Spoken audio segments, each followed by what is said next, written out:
Hi hello నమస్తే అండి. తెలుగువారి భోజనంకి స్వాగతం.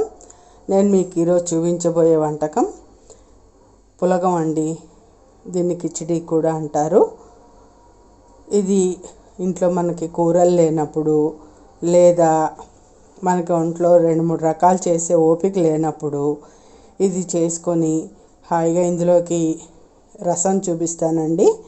అది చేసుకుని హాయిగా చేసుకుని తినేసారంటే హెల్దీకి హెల్దీ, హాయిగా కడుపు నిండుతుంది. చాలా బాగుంటుందండి.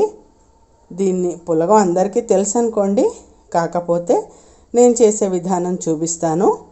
దీనికి కావాల్సిన పదార్థాలు: ఒక చిన్న గ్లాసు బియ్యం అండి, అలాగే ఆల్మోస్ట్ 3/4 గ్లాసు పెసరపప్పు అండి, రుచికి సరిపడా ఉప్పు, పసుపు. నేను మిరియాలు క్రష్ చేసుకున్నానండి, ఎందుకంటే దంచుకుని పెట్టుకున్నాను బరకగా. పిల్లలు ఇలా ఉంటే గింజలు గిప్పళంగా వేస్తే తినరు కదండి. అందుకని నేనేమో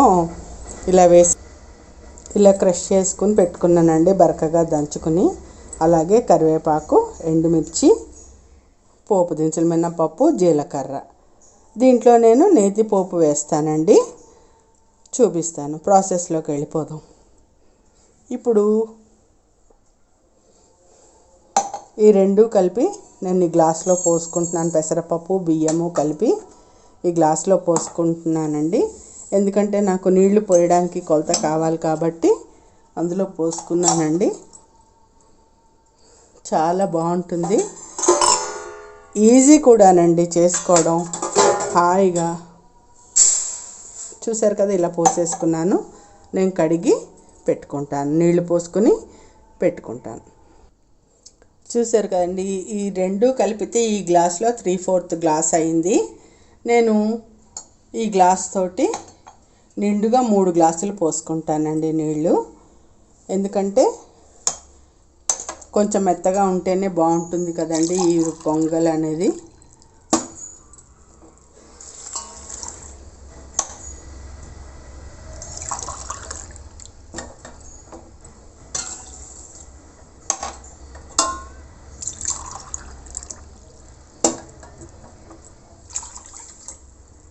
చూసారు కదండి, పోసేసుకున్నాను. అలాగే ఇందులో ఈ పల్లీలు పచ్చివేనండి, మనం ఏమీ వేయించక్కర్లేదు. పల్లీలు, అలాగే మనం బరకగా దంచుకున్న మిరియాలు,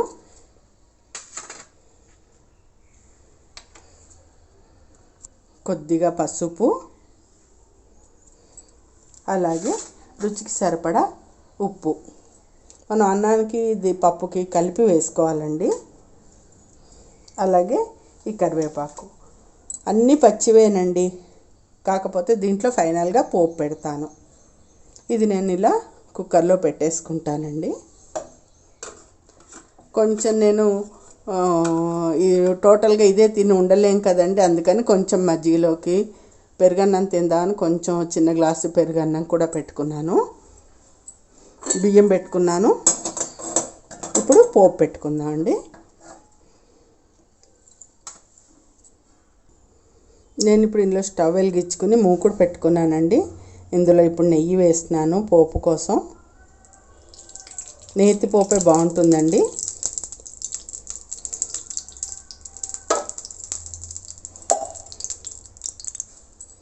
నెయ్యి కాగిపోయిందండి. ఇప్పుడు జీలకర్ర, మినపప్పు వేసేస్తున్నాను.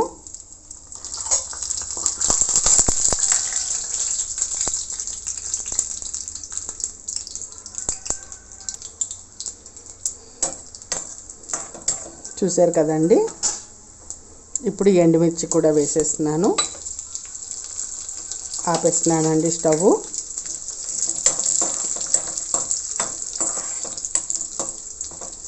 ఈ నెయ్యి గమ్మును వేడెక్కుతుంది కదండి, అందువల్ల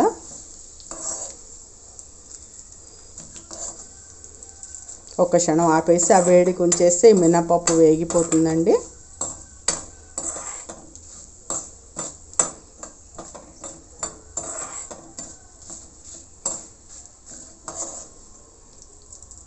చాలా కమ్మగా, చాలా రుచిగా ఉంటుందండి.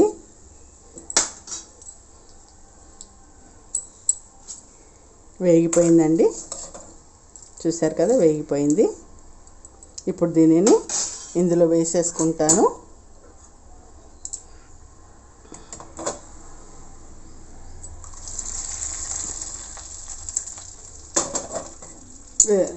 వేసేసుకుని స్టవ్ వెలిగించుకొని మూత పెట్టేసుకుంటానండి. చూసారు కదండి, నేను కుక్కర్ పెట్టేసుకున్నాను. తర్వాత దాంట్లోకి రసం కోసం కావాల్సిన పదార్థాలండి: కొద్దిగా పల్లీలు, మినప్పప్పు చాలా తక్కువ అండి, అర చెంచాడు. అలాగే అర చెంచాడు శనగపప్పు అండి, జీలకర్ర, ధనియాలు, చిన్న బెల్లం ముక్క, ఎండుమిర్చి, పసుపు, రుచికి సరిపడా ఉప్పు, చింతపండు. నేను వేడి నీళ్ళలో నానబెట్టుకున్నానండి చింతపండు, తొందరగా అయిపోతుందని చింతపండు. అలాగే కొద్దిగా ఒక అర చెంచాడు నువ్వులు. ఇది చాలామంది ఇందులోకి పల్లీ చట్నీ అని అవన్నీ చేసుకుంటారండి, కానీ ఈ రసం చేసుకుంటే అసలు వదిలిపెట్టరండి. పిల్లలైనా పెద్దలైనా కూడా చాలా ఇష్టంగా తింటారు. చాలా చాలా బాగుంటుంది. నేను ఇప్పుడు స్టవ్ వెలిగించి మూకుడు పెట్టుకున్నానండి. అందులో కొంచెం నూనె వేసుకుని ఇప్పుడు ఈ ఇంగ్రీడియంట్స్ అన్నీ వేసుకుని వేయించుకుందాం. పల్లీలు, శనగపప్పు, మినపప్పు, జీలకర్ర, ధనియాలు, నువ్వులు కొంచెం సేపు అయ్యాక వేసుకుందామండి. నువ్వులును ఎండుమిర్చి, ఎందుకంటే మాడిపోతాయి.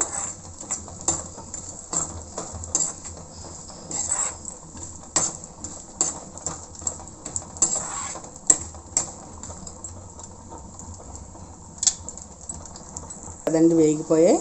ఇప్పుడు ఈ నువ్వులు, అలాగే తుంచి పెట్టుకున్న ఎండుమిర్చి, చాలా చాలా బాగుంటుందండి. ఇది అబద్ధం కాదు, ఒకసారి ట్రై చేయండి. చెప్పాను కదండి, నాకు విజయవాడలో ఉన్నప్పుడు మా ఇంటి ఓనర్ గారు నేర్పించారండి. ఇది చాలా రుచిగా ఉంటుంది.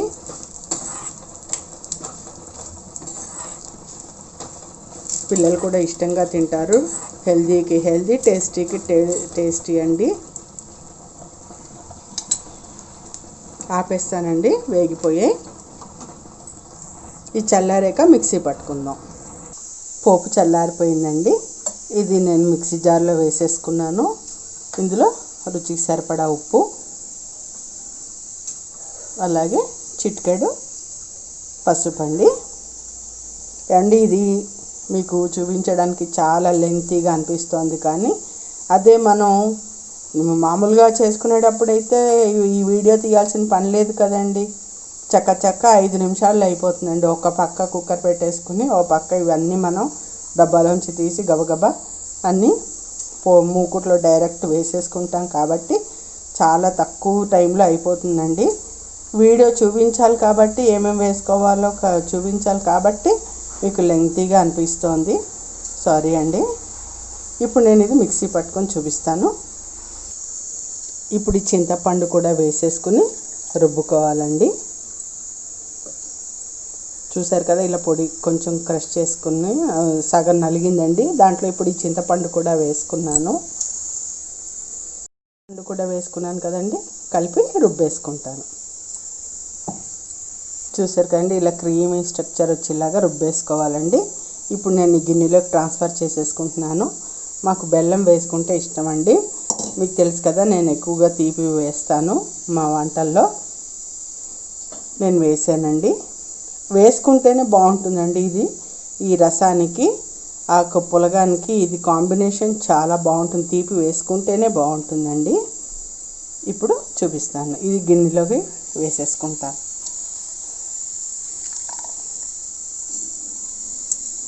ఇప్పుడు కొంచెం నీళ్లు పోసుకుని మిక్సీ జార్లో కడిగి పోసేసుకుంటానండి. నేను ఇప్పుడు దీనిని స్టవ్ మీద పెట్టి మరిగించుకుంటానండి.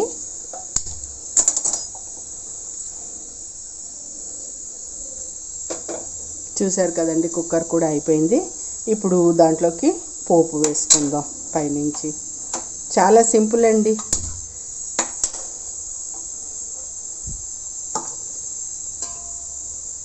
కొంచెం నూనె వేసుకుని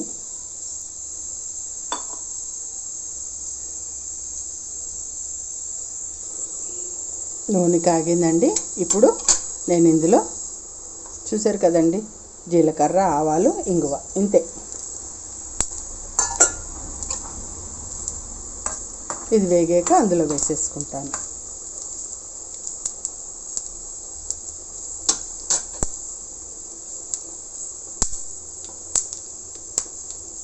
వేగిపోయిందండి, స్టవ్ ఆఫ్ చేస్తున్నాను. ఇది అందులోకి వేసేసుకుంటున్నాను.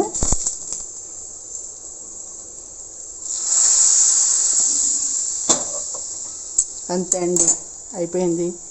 కావలసిన వాళ్ళు కొత్తిమీర, కరివేపాకు కూడా వేసుకోవచ్చండి.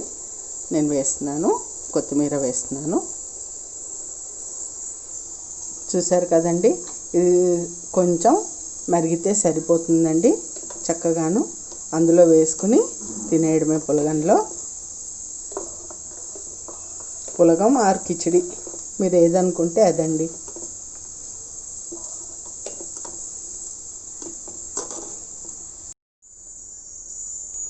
మరిగిందండి, ఆపేస్తున్నాను స్టవ్. చాలండి, ఈ రకంగా ఉంటే మనకి ఆ కిచిడీలో వేసుకుని తినేయచ్చండి, చాలా బాగుంటుంది. నేను స్టవ్ ఆఫ్ చేస్తున్నాను.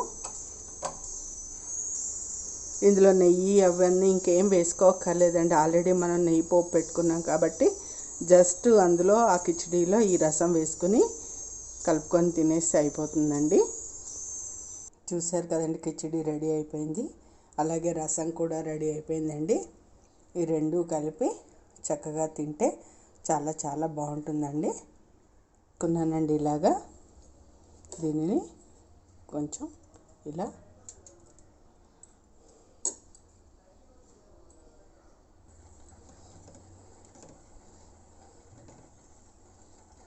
ఇలా ఈ కిచిడీలో ఇలా రసం వేసేసుకొని తింటే చాలా అద్భుతంగా ఉంటుందండి. చూసారు కదా, చాలా ఈజీ అండి ప్రాసెస్. లేదా పక్కకి ఓ కప్పులో తీసుకుని అది కొంచెం కొంచెంగా వేసుకుంటూ తినడానికి కూడా బాగుంటుందండి. అయిపోయిందండి. చూసారు కదండి, మీకు ఈ రెసిపీ నచ్చినట్లయితే లైక్ చేయండి, షేర్ చేయండి, సబ్స్క్రైబ్ చేయండి. కొత్త వారైతే తప్పకుండా సబ్స్క్రైబ్ చేయండి. చూసి వదిలేయడం కాదండి, ఇది ట్రై చేసి కామెంట్ చెప్పండి. Thank you.